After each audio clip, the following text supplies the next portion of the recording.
अब हम चर्चा करते हैं विस्तार से। हम ये जानना चाहते हैं कि सनातन धर्म क्या है, इसको परिभाषित किया जाए। तो सबसे पहले हम सनातन वर्ड को साइड में रख देते हैं थोड़ी देर के लिए। इस पर हम आगे चर्चा करेंगे। और पहले हम परिभाषित करते हैं धर्म को, कि धर्म क्या है। पहले ये देखते हैं कि धर्म क्या है, और धर्म को भी सबसे पहले हम देखते हैं कि इसकी परिभाषा क्या है, इसका मतलब क्या है।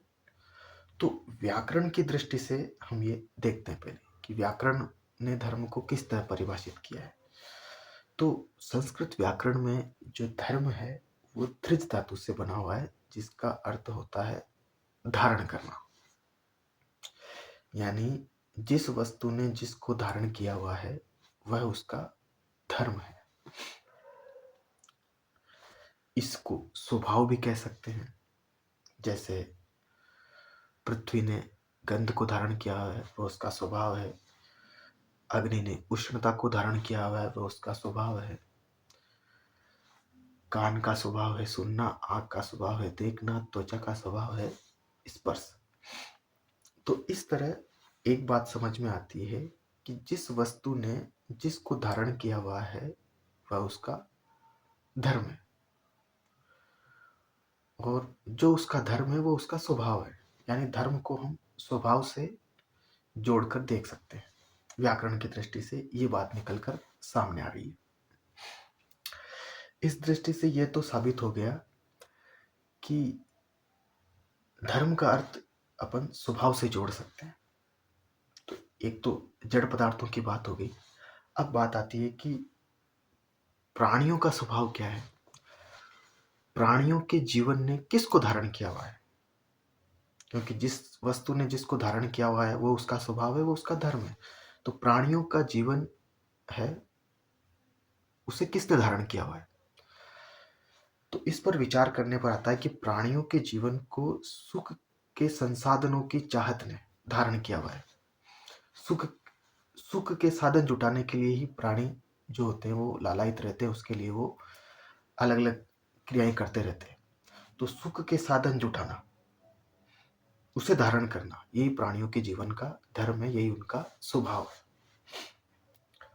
यानी हम कह सकते हैं कि मनुष्य धर्म है सुख के साधन जुटाना, क्योंकि मनुष्य के जीवन का स्वभाव है सुख के साधन जुटाना। तो धर्म का ये अर्थ निकल कर आ गया स्वभाव, धारण करना। तो मनुष्य के जीवन को सुख के चाहत ने धारण किया हुआ है, तो वह उसका धर्म हो गया। अब अपन बात को थोड़ा आगे बढ़ाते हैं और देखते हैं कि सुख क्या है। क्योंकि ये सबके लिए अलग अलग हो सकता है, और एक चीज हासिल करने के बाद में फिर उसमें सुख आए या ना आए, ये भी एक बात हो सकती है। जैसे मान लो कि किसी को कुछ कपड़े पहनने में आनंद आता हो, सुख आता हो, फिर एक समय के बाद उसको उसमें आनंद नहीं आएगा, फिर वो कोई नई चीज में सुख तलाशेगा, फिर कोई नई चीज में, फिर कोई नई चीज में। तो अगला प्रश्न यहाँ आता है कि सुख क्या है। उस सुख के बारे में अपन चर्चा करते हैं। अब हम ये देखते हैं कि सुख क्या है। तो पाश्चात्य दार्शनिकों के विचार से अपन शुरुआत करके आगे बढ़ते हैं। तो पाश्चात्य दार्शनिकों ने सुखवादी सिद्धांत दिया। इनमें प्रमुख थे सेरेनिक, थॉमस हॉब्स। और इनका ये सुखवादी जो सिद्धांत है वो भारतीय जो चार्वाक थे उनसे मिलता जुलता ही है, कि इसमें भोगवादी जो प्रवृत्ति है उसको प्रधानता दी गई है, कि वस्तुओं का जितना हो सके उतना भोग किया जाए और उसी को सच्चा सुख माना जाए, चाहे उसके लिए कितना ही अपमान क्यों न सहना पड़े, कितनी ही कोई परेशानी क्यों न उठाना पड़े, मानसिक रूप से किसी भी तरह से। जैसे चारवाक कहते थे, यावत जीवेम सुखम जीवे तृणम कृत्वा कृतम पिबेत, कि जब जियो तब मौज मस्ती से जियो, और मौज मस्ती करने के लिए चाहे ऋण करना पड़े, चाहे कोई भी अपमान उठाना पड़े वो उठाओ, लेकिन मौज मस्ती से जियो। तो ये सुखवादी सिद्धांत ऐसा था जिसमें भोगवाद को ही प्रधानता दी गई। फिर एक दूसरे दार्शनिक हुए एपिक्यूरस। एपिक्यूरस भोगवाद के पक्ष में तो थे, लेकिन विवेकहीनता के खिलाफ थे। उनका ये मानना था कि अगर विवेक को शामिल ना किया जाए तो विवेक के अभाव में केवल भोगवादी प्रवृत्ति रखी जाए तो धीरे धीरे व्यक्ति जो होगा वो पूरी तरह से मानसिक रूप से और दूसरे तरीकों से पूरी तरह से एकदम अक्षम हो जाएगा, और फिर उसके बाद वह स्थिति आएगी कि उसके पास सुख के संसाधन होते हुए भी वो उससे सुख प्राप्त नहीं कर सकता, जो हम अक्सर देखते हैं। आपने से बहुत व्यक्ति देखे होंगे कि जिनके पास सब कुछ है, पैसा वैसा सब कुछ है सारा, लेकिन उसके बाद दुखी हैं। कई ऐसे व्यक्ति हैं जो ऐसे अ, दूर से हमें देखने पे लगता है कि इनके पास सब कुछ है, बढ़िया अच्छा जीवन ये जी रहे हैं, लेकिन वो व्यक्ति सबसे दुखी व्यक्तियों में से एक हो सकते हैं। ऐसे कई व्यक्ति सुसाइड भी कर लेते हैं, कई ऐसी और दूसरी घटनाएं इनके जीवन में घटित होती रहती है। तो एपिक्यूरस ने ये कहा कि संयम भी होना चाहिए, क्योंकि संयमित जीवन जब होगा तो व्यक्ति उस संयम की वजह से विवेक उसके जीवन में आएगा और वह सुख का समुचित लाभ उठा सकता है, कि उसके पास सुख के साधन भी हैं और उसके उन साधनों का वो समुचित अपने आनंद में उनका उपयोग कर सकता है। वर्तमान काल में जो सुखवाद का सिद्धांत है वह बेंथम और जॉन स्टुअर्ट मिल जैसे दार्शनिकों द्वारा दिया गया है। पहले मैंने जो बातें बताई आपको वो व्यक्तिगत सुख पर निर्भर करती है, व्यक्तिगत सुख की बात करती है। बेंथम और मिल का जो सुखवाद का सिद्धांत है वो व्यक्तिगत सुख की बात नहीं करता, वो सामाजिक सुख की बात करता है। क्योंकि पुराने सिद्धांत के हिसाब से अगर कोई व्यक्ति व्यक्तिगत सुख को ही प्रधानता देगा तो धीरे धीरे क्या होगा कि वह दूसरे के सुख का हनन करेगा, इससे उसमें स्वार्थ आ जाएगा। तो स्वार्थ जब आ जाएगा तो फिर समाज के अंदर जो है वो विकास नहीं होगा, या समाज में जो ईर्ष्या है, द्वेष है, कपट, छल, इस तरह की दूसरी चीजें भी विकसित हो जाएगी। तो वह समाज जो होगा वो एक विकसित समाज नहीं कहा जा सकता। इसलिए बेंथम और मिल ने कहा कि आदर्शवादी जीवन वह है जिसमें समाज के अधिक से अधिक लोगों को सुख पहुंचे, उनको सुख मिले। ये बात उन्होंने कही, और इसी से जो समाज है उसका विकास हुआ। बेंथम और जो मील थे वो नास्तिक थे, लेकिन इसके बावजूद ही उनका नाम बड़ा सम्मान से लिया जाता है, क्योंकि उनका जो जीवन था वो चरित्र से पूर्ण था, नीति परक था, और उनका जो जीवन था वो समाज के उत्थान के लिए था। अब इन पाश्चात्य दार्शनिकों के सुखवाद के सिद्धांत से हम थोड़ा आगे बढ़ के और भारतीय दार्शनिकों, ऋषियों, मुनियों की बात को जब अपन देखते हैं तो उन्होंने कहा कि सुख के जो साधन है वह तो बहुत सीमित है, बहुत अल्प है, लेकिन मनुष्य की जो इच्छा है वो अनंत है, उसकी कोई अंत नहीं है, कोई सीमा नहीं है।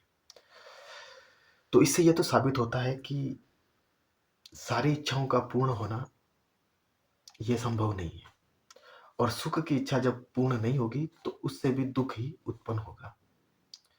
यानी कहा जाए तो इस सुखवाद के सिद्धांत के द्वारा सच्चा सुख प्राप्त नहीं किया जा सकता, ऐसा भारतीय मनीषियों का मानना है।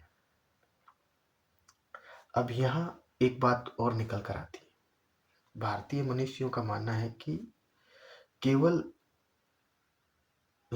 किसी वस्तु को हासिल करके सुख प्राप्त करना ही सुख नहीं है, बल्कि वस्तुओं का त्याग करके, इच्छाओं का त्याग करके भी सुख प्राप्त किया जाता है। किसी दूसरे के सुख के लिए कोई व्यक्ति अगर स्वयं उस वस्तु का, उस इच्छा का त्याग करे, यह भी एक सुख है और इसे ही संतोष कहा गया है। और सुख और संतोष दोनों में रात दिन का अंतर है, आकाश और पाताल जैसा अंतर है। सुख एक भौतिक पक्ष है और संतोष एक आध्यात्मिक पक्ष है। सुख पूरी तरह से भोगवादी है और संतोष जो है वो पूर्ण रूपेण आध्यात्मिक है। और संतोष ही सच्चा सुख है, ऐसा भारतीय मनीषियों का मानना है। इसलिए पाश्चात्य विद्वानों से थोड़ा अलग हटकर भारतीय मनीषियों का यह मानना है कि आत्म संतोष की प्राप्ति ही जो है वो सच्चा सुख है। और संतोष की प्राप्ति, आत्म संतोष की प्राप्ति, सच्चे सुख की प्राप्ति वस्तुओं पर निर्भर नहीं करती, बल्कि मन स्थिति पर निर्भर करती है, स्टेट ऑफ माइंड पर निर्भर करती है। और उस स्टेट ऑफ माइंड पर पहुंचने के बाद में कोई व्यक्ति कैसी भी परिस्थिति में रहकर, कैसी भी हालत में रहकर सुखी रह सकता है। और ऐसा हम बहुत लोगों के जीवन को देखकर अंदाजा लगा सकते हैं। हमने देखे होंगे बहुत व्यक्ति है जो दीनहीन हालत में रहते हैं। आप योगियों के जीवन को देख लो, महात्माओं के जीवन को देख लो, संतों के जीवन के देख लो कि उनका जीवन बहुत साधारण नजर आता है। कोई यश वैभव नहीं होता, कोई तामझाम नहीं होते, लेकिन उसके बावजूद उनके जीवन में सुख की कहीं कोई कमी नजर नहीं आती है। तो इसी से ये पता चलता है कि सुख जो है वो वस्तुओं की निर्भरता पर, वस्तुओं की उपलब्धता पर निर्भर ना करके मन की स्थिति पर निर्भर करता है। तो यहां तक हमको क्या बात समझ में आ गई? हमें धर्म की परिभाषा समझ में आ गई कि धर्म की परिभाषा होती है स्वभाव। किसी वस्तु का स्वभाव धर्म होता है। मनुष्य का स्वभाव है सुख की चाहत, यानी मनुष्य का धर्म हो गया सुख की चाहत करना। और सुख जो है वह सच्चा सुख क्या है? वह है संतोष। और सच्चा सुख वस्तुओं की प्राप्ति पर निर्भर ना करके ऐसी मन स्थिति प्राप्त करना होता है जिस मन स्थिति में व्यक्ति आत्म संतोष की स्थिति में रहता है। अब यहां से हम वीडियो को आगे बढ़ाते हैं कि ऐसी मन स्थिति कैसे प्राप्त की जाए। अब तक हमें यह तो समझ में आ गया कि मनुष्य का जो धर्म है वह है सच्चा सुख प्राप्त करना। सच्चा सुख यानी आत्म संतोष, और वह एक मन स्थिति तक पहुंचकर प्राप्त किया जा सकता है। यानी हम ऐसी मन स्थिति में पहुंच जाए जहां पहुंचने के बाद फिर व्यक्ति सुख में रहे, आनंद में रहे। उसकी परिस्थिति और वस्तु की उपलब्धता या अनुपलब्धता से कोई फर्क ना पड़े और वह व्यक्ति एक आनंद की स्थिति में रहे। ऐसी स्थिति में व्यक्ति पहुंच जाए। अब इस स्थिति तक पहुंचने, इस स्थिति को प्राप्त करने के लिए जो कुछ प्रयास किया गया, जो रास्ता बताया गया, जो सर्वांगीण विकास के लिए जो सूत्र दिए गए, उन्हीं सूत्रों को हम धर्म कह सकते हैं। कि सर्वांगीण विकास के लिए एक सार्वभौमिक धर्म, ये हम उसको नाम दे सकते हैं, जो सबके लिए समान है, सबके लिए एक है। क्योंकि इसमें कुछ अलग अलग नहीं हो सकता। ये एक मन स्थिति है। सुख व सुख प्राप्त करने की उस आत्मसंतोष की स्थिति में पहुंचने की, और उसको प्राप्त करने के लिए जो सर्वांगीण विकास के तरीके बताए गए, जो प्रयास किया गया और जो उसके सूत्र बनाए गए, वो सूत्र क्या है? एक है, उसी को धर्म कहते हैं। इसी धर्म को आप सनातन धर्म कह सकते हैं। अगर इतिहासविदों, दार्शनिकों के मतों के हिसाब से हम देखेंगे तो उसका ये निष्कर्ष निकलेगा कि सनातन धर्म ही सबसे पुराना है। अब कई लोग सनातन धर्म और हिंदू धर्म को एक समझते हैं। वैसे ये आप इसको एक कह सकते हैं, पर यहाँ एक बात को मैं क्लियर करना चाहूंगा। हिंदू धर्म जो है, ये शब्द 7वीं 8वीं शताब्दी के बाद आया। हिंदू जो वर्ड है, हिंदू जो शब्द है, वह एक ज्योग्राफिकल शब्द है, एक भौगोलिक शब्द है। भारतीय धर्म ग्रंथों में इसका कहीं जिक्र नहीं मिलता है। दरअसल अरेबिक लोग जब 7वीं 8वीं सदी में भारत में आए तो उन्होंने सिंधु नदी के किनारे बसे होने की वजह से, जो सभ्यता सिंधु नदी के किनारे बसी हुई थी, जो पूरा देश जो सिंधु नदी के किनारे बसा हुआ था, तो उसको वो स को है प्रोनाउंस करते थे। उसी से वर्ड हिंदू बना, और उसी कालांतर में फिर ये उन लोगों ने अपनी सुविधा के हिसाब से, क्योंकि यहाँ तो लोग अलग अलग मतांतरों के थे, कोई शिव की पूजा करता, कोई विष्णु की करता, कोई शक्ति की, कोई गणपति की, कोई वेदांत में मानता था, कोई किसी में, कोई किसी में, और सभी शांति से रहते थे।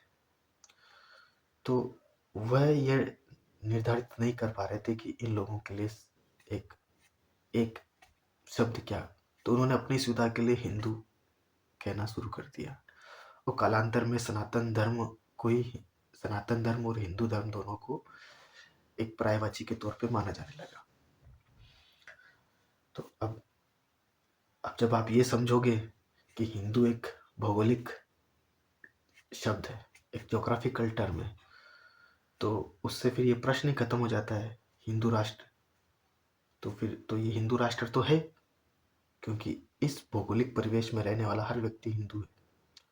उससे उसके मतांतर, पंथ का कोई विशेष प्रभाव नहीं पड़ता, क्योंकि वो एक भौगोलिक शब्द है। ठीक है, इस बात को तो यही विराम देते हैं। अब वापस हम अपने बात पर आते हैं कि इस मनस्थिति तक पहुंचने के लिए जो सूत्र दिए गए, जो फॉर्मूलाज दिए गए, जो सार्वभौमिक विकास के फॉर्मूलाज जो दिए गए,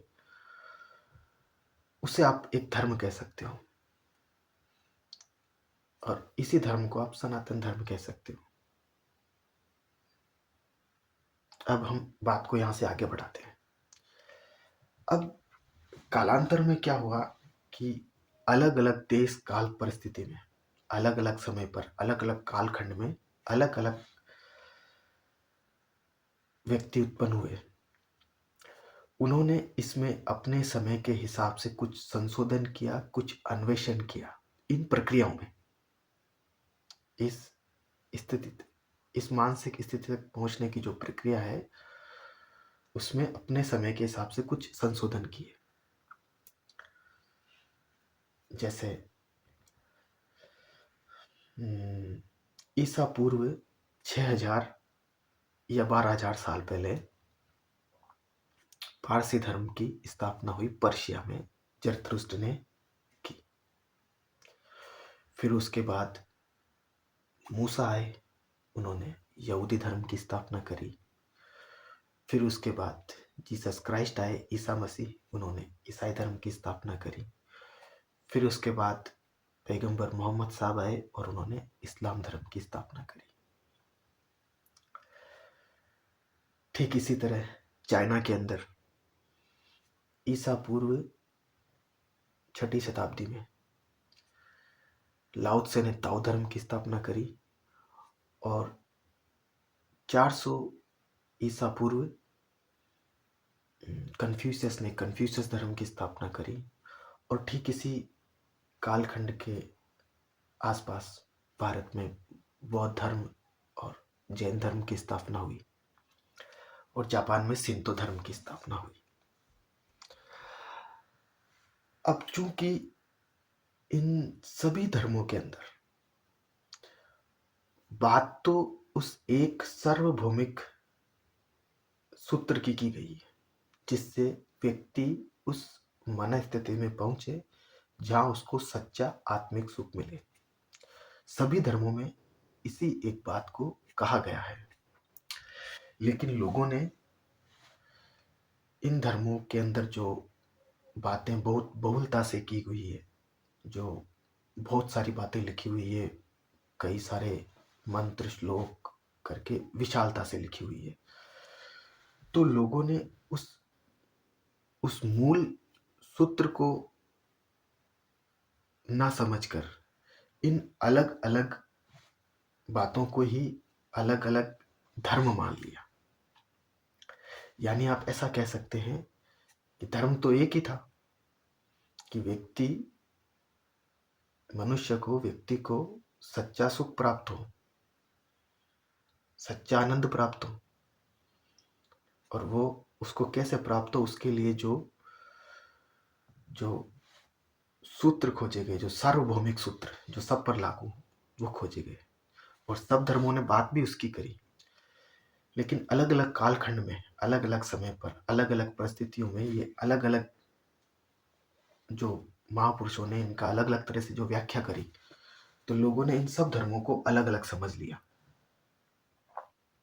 लेकिन वस्तुतः ये सब है एक ही, क्योंकि मूल रूप से ये एक ही शाश्वत सिद्धांत की बात कर रहे हैं, एक ही शाश्वत नियम की बात कर रहे हैं, इसलिए ये एक ही है। अब हम आते हैं सनातन वर्ड पर, जो हमने शुरू में चर्चा करी। सनातन का शाब्दिक अर्थ होता है जो हमेशा से है, इटर्नल, उसको बोलते हैं सनातन, जो हमेशा से मौजूद है, जिसमें कभी कोई परिवर्तन नहीं हुआ और जिसमें आगे भी कोई परिवर्तन नहीं होगा। जो जैसा है वो हमेशा वैसा ही है। अब यहाँ जो पूरा वर्ड बनता है सनातन धर्म, तो इससे आप ऐसा समझिए कि धर्म यानी सुख प्राप्त करना, आनंद प्राप्त करना।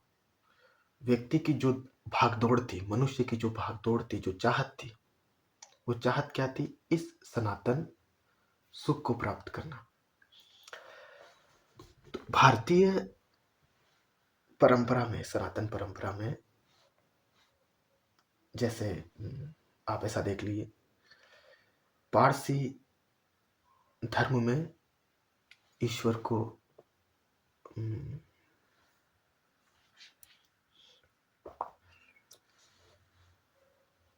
पारसी धर्म में ईश्वर को अहूरमज़, फिर यहूदियों ने जिसे यहोवा कहा, ईसाइयों ने जिसे स्वर्गस्थ पिता कहा, इस्लाम में जिसे अल्लाह कहा। वस्तुतः ये सब एक ही है। तो ये भगवान, परब्रह्म, कुछ भी आप कह लीजिए, ये सारे जो नाम अलग अलग हैं, पर ये एक ही है। सनातन परंपरा में भगवान के अलग अलग नामों से, परब्रह्म के अलग अलग नामों में से एक नाम है सच्चिदानंद, जिसका संधि विच्छेद करेंगे तो 3 शब्द बनेंगे, सत, चित्त और आनंद। अब जैसा कि हमने बात करी थी, हम जब धर्म की चर्चा कर रहे थे, फिर सुख की चर्चा कर रहे थे, तो सुख में हमने कहा था कि अंत में व्यक्ति को एक ऐसी मन स्थिति तक, जो सुख जो है, जो शाश्वत सुख है, वो एक मन स्थिति है। और इसी मनस्थिति को आप सच्चित आनंद की स्थिति कह सकते हो, स्टेट ऑफ माइंड। सच्चित आनंद, सत का मतलब होता है जो हमेशा से था और हमेशा रहेगा। चित्त का मतलब है विचारणा या चेतना, जिसको मनोवैज्ञानिक चेतन, अचेतन, सुपर चेतन कहते हैं, और जिसको अलग अलग लोग अलग अलग नाम देते हैं। चेतना के अलग अलग स्तर बोल देते हैं, कुछ ही बोल देते हैं। तो इसे आप कह सकते हैं कि चेतना का विशुद्ध रूप। एक वर्ड है आनंद, यानी ऐसा आनंद जो प्राप्त होने के बाद फिर कभी नष्ट नहीं होता। बाकी जितने भी संसार के भौतिक जो सुख हैं, जो आनंद हैं, वो प्राप्त होते हैं और नष्ट हो जाते हैं। आपको कपड़ों में आनंद मिलता है, कुछ दिन पहने फिर उनसे मन भर जाता है। कुछ चीजें खाने में आनंद मिलता है, कुछ आपने खाई फिर आप उससे ऊब जाते हो। संसार की हर वस्तु से व्यक्ति ऊब जाता है, लेकिन ये जो आनंद है ये अक्षय आनंद है, ये कभी नष्ट नहीं होता। तो ये जो भगवान का एक नाम है, जैसे अलग अलग नाम हमने देखे, ईश्वर, अल्लाह, तो ये एक नाम जो भारतीय मनीषियों ने दिया, सच्चिदानंद, यह एक स्थिति है।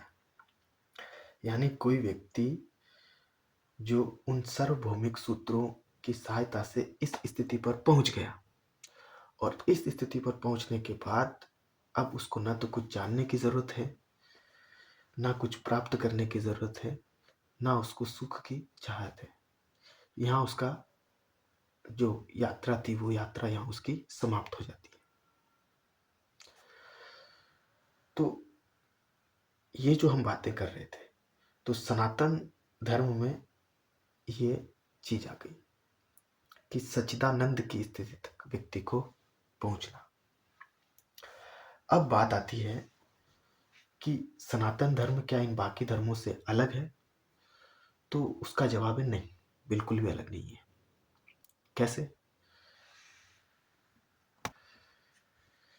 तो आप इसे ऐसे समझिए, जैसे पारसी धर्म है, यहूदी धर्म है, ईसाई धर्म है या इस्लाम धर्म है, तो इसको जब आप पढ़ेंगे तो इसमें देखेंगे कि ईश्वर है और व्यक्ति है, और उनके बीच में जो संबंध है वो स्नेह का संबंध है, यानी ईश्वर और व्यक्ति। तो इसे आप सनातन धर्म के द्वैतवाद से समझ सकते हैं। द्वैतवाद में यही कहा गया है। फिर आप देखिए, जैसे जो ताओ धर्म है, तो ताओ धर्म जब आप पढ़ोगे, देखोगे, तो वो पूर्णतः आपको अद्वैतवाद जैसा लगेगा। और जो सिंतो धर्म है वो आपको भारतीय सनातन परंपरा के सगुण जो जो धार्मिक विवेचन है उससे मिलता जुलता आपको वो नजर आएगा। और जो जैन धर्म है, जो बौद्ध धर्म है, और जो और दूसरे हैं, तो इनको जब आप देखोगे तो इनमें स्वर्णिम नियमों की व्याख्या करी हुई है। तो वो वेदांत के जो साधन चतुष्टय है उससे आपको मिलता जुलता वो आपको लगेगा। वो जो उनमें जो बातों का वर्णन किया गया है वो आपको वहां मिल जाएगा। ईसाइयों और सूफियों का जो, ईसाइयों में जो जीसस क्राइस्ट है, ईसा मसीह है, वो जो कहते हैं कि आई एंड माई ओन सेल्फ, और सूफियों में जो कहते हैं अनहलक। तो ये जो मनस्थिति है, ये जो मत है, तो वो विशिष्टाद्वैत जो सिद्धांत है वेदांत का, उससे आपको मेल खाता हुआ नजर आएगा।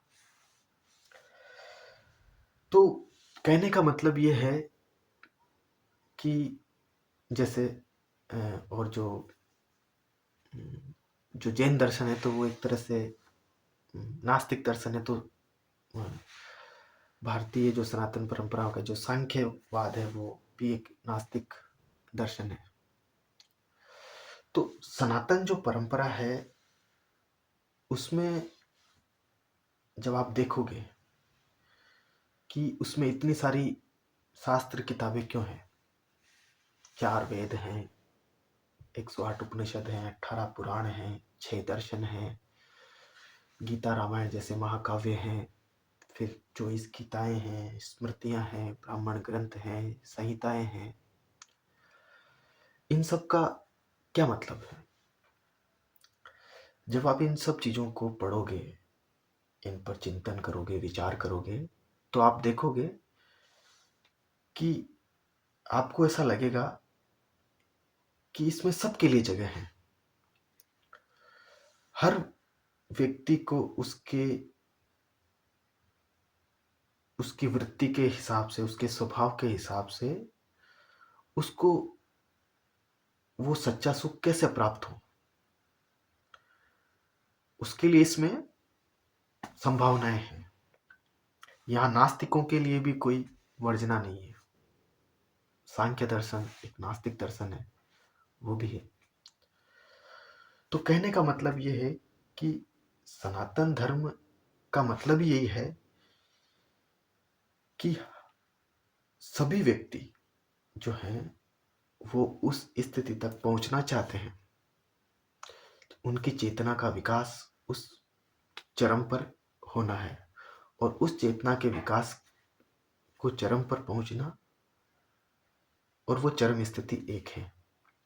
इसीलिए शास्त्रों में कहा गया कि एकम सत्य विप्रा बहुना वदंती, यानी वो सत्य एक है और वहां तक पहुंचने के रास्ते अलग अलग हैं, और अलग अलग लोग उसे अलग अलग नाम से बुलाते हैं। दूसरा, आत्मवत सर्वभूतेषु, जैसा मैं हूं वैसा ही मुझे दूसरे लोगों में अपनी आत्मा का अनुभव करना चाहिए।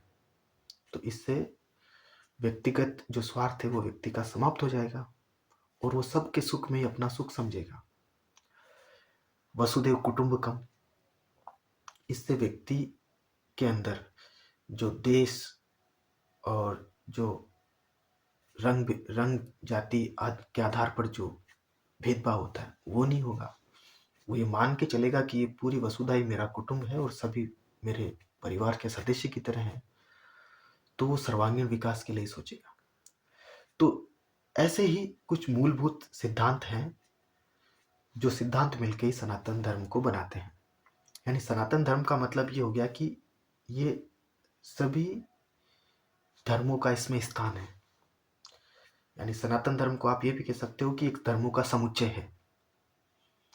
और जो व्यक्ति खुद को सच्चा सनातनी कहता है तो वो कभी ये नहीं कहेगा कि ये दूसरा है, ये दूसरा है, जैसे बाकी जो लोग ये कहते हैं। हालांकि वो भी ऐसा भूल की वजह से ही कहते हैं।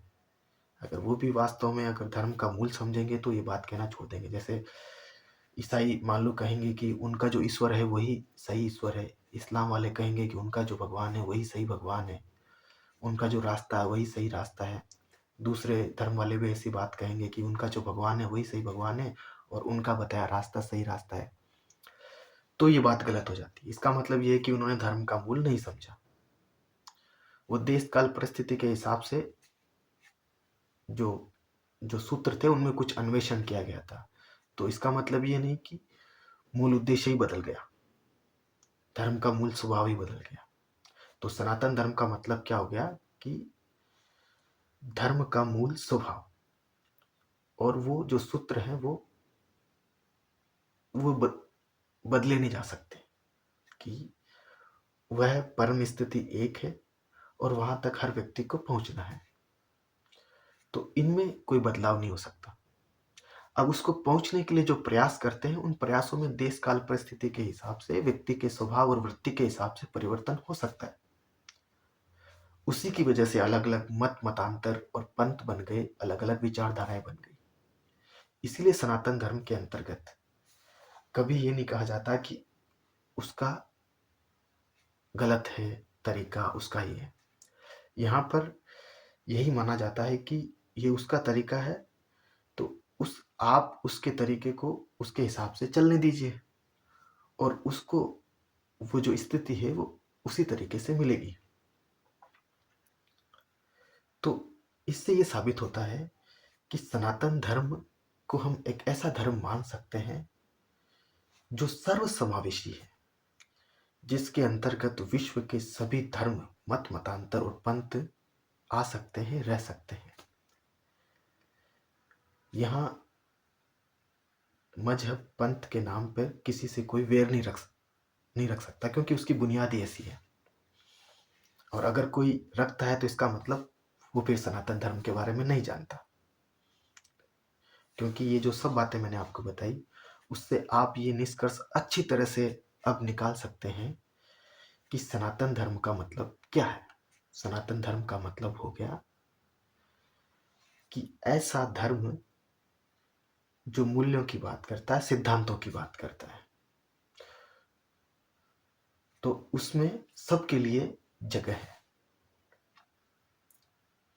तो अब ये जब वीडियो समाप्ति की ओर जा रहा है तो आपको ये बातें अच्छी तरह समझ में आ गई होंगी, ऐसा मेरा मानना है।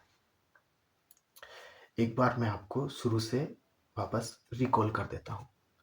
सबसे पहले हमने ये जाना कि धर्म क्या है व्याकरण की दृष्टि से, शाब्दिक दृष्टि से। तो हमें पता चला धर्म का अर्थ है धारण करना। कोई भी वस्तु है वो जो जिसको धारण किए हुए वो उसका धर्म है। इसको स्वभाव भी कहते हैं। मनुष्य का स्वभाव हो गया सुख की चाहत।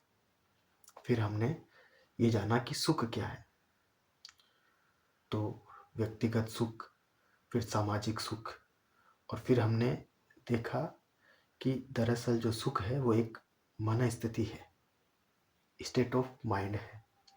सुख जो है वो वस्तुओं की उपलब्धता पर निर्भर नहीं करता। वस्तुओं के ना होने पर भी व्यक्ति सुखी हो सकता है, और उस मन स्थिति को प्राप्त करना, यही इसी को हम सच्चा धर्म खेले। क्योंकि मनुष्य के संदर्भ में बात हो रही है, तो मनुष्य धर्म, तो उस मन स्थिति तक पहुंचना। अब उस मन स्थिति तक पहुंचने के लिए जो सनातन मूल्य हैं, क्योंकि मूल्य में बदलाव नहीं हो सकता, सूत्रों में बदलाव नहीं हो सकता, उसी को कह दिया हमने सनातन धर्म। और कालांतर में अलग अलग देश काल परिस्थिति में, अलग अलग जगहों पर, अलग अलग कालखंड में वहाँ के परिवेश और वहाँ के वातावरण और वहाँ की उस समय की स्थितियों को ध्यान में रखते हुए उस समय के प्रवर्तकों ने, अन्वेषकों ने, समाज सुधारकों ने जो सिद्धांत दिए, जो सूत्र दिए और जिनकी व्याख्याएं करी लंबी चौड़ी, तो उससे लोगों में ये भ्रम उत्पन्न हो गया कि ये अलग अलग धर्म है, जबकि वस्तुतः वो धर्म तो एक ही है, और जो एक धर्म है उसी को सनातन धर्म हम कहते हैं। तो इसका मतलब ये हो गया कि अब ये बात आप ऐसे मत समझिए कि मैं मान लो जैसे हिंदू हूँ या यहाँ भारत में रहकर ये वीडियो बना रहा हूँ, तो उस दृष्टि से मैं ये बात कह रहा हूँ। आप इसको इस दृष्टि से मत लीजिए। आप इसको बिल्कुल एकदम एक जिज्ञासु व्यक्ति की तरह इन बातों पर गहन चिंतन और विचार करके जब आप सोचेंगे तो आप ये निष्कर्ष पर पहुंच जाएंगे। इसीलिए आज भी भारत में यह संभव है कि यहाँ पर कोई भी व्यक्ति अपना धर्म बना सकता है, कोई भी व्यक्ति अपना पंथ बना सकता है और अपनी विचारधारा का प्रचार कर सकता है, क्योंकि यहाँ पर ये गुंजाइश है, ये बुनियाद है कि जिसको उस स्थिति तक पहुंचने के लिए जिस तरह से उसकी वो व्याख्या करके वहां तक पहुंचे वो कर सकता है। हाँ, वो एक अलग बात है कि अगर उसका बताया हुआ रास्ता सही है, सार्वभौमिक धर्म के सिद्धांतों पर खरा उतरता है, तो कालांतर में भी वो चीज बनी रहेगी और लोग उसको अनुसरण करेंगे और उस हिसाब से लोग लाभान्वित होते रहेंगे। लेकिन अगर वो चीज सही नहीं है तो वो नष्ट हो जाएगी। जैसे बुद्ध के जमाने में चारवाक हुए थे, उस समय उनके खूब फॉलोअर्स थे, पर आज कुछ विद्वानों के अलावा चारवाक के बारे में कोई जानता भी नहीं, क्योंकि उनका बताया हुआ मार्ग जो था वो सर्वसुलभ नहीं था, वास्तविक नहीं था, इसलिए वो चीज नष्ट हो गई। लेकिन मेरा कहने का आपको एक ही उद्देश्य यह है कि सनातन धर्म के नाम पर आप भ्रमित न हो। सनातन धर्म का मतलब हो गया धर्म के वास्तविक सिद्धांत, वास्तविक मूल्य। तो वीडियो काफी लंबा हो गया, और क्योंकि बातें ये कुछ ऐसी थी। अगर आपको इस वीडियो से संबंधित रेफरेंसेस के बारे में पढ़ना है तो मैंने सभी लिंक डिस्क्रिप्शन में दिए हैं। किन किताबों को आधार बनाकर और किन चीज़ों को आधार बनाकर मैंने ये वीडियो बनाया है वो भी मैंने सब इसमें दिया है। तो अगर आपकी रुचि हो तो आप उनको अच्छी तरह उस पर चिंतन विचार करके पढ़ सकते हैं, लाभान्वित हो सकते हैं।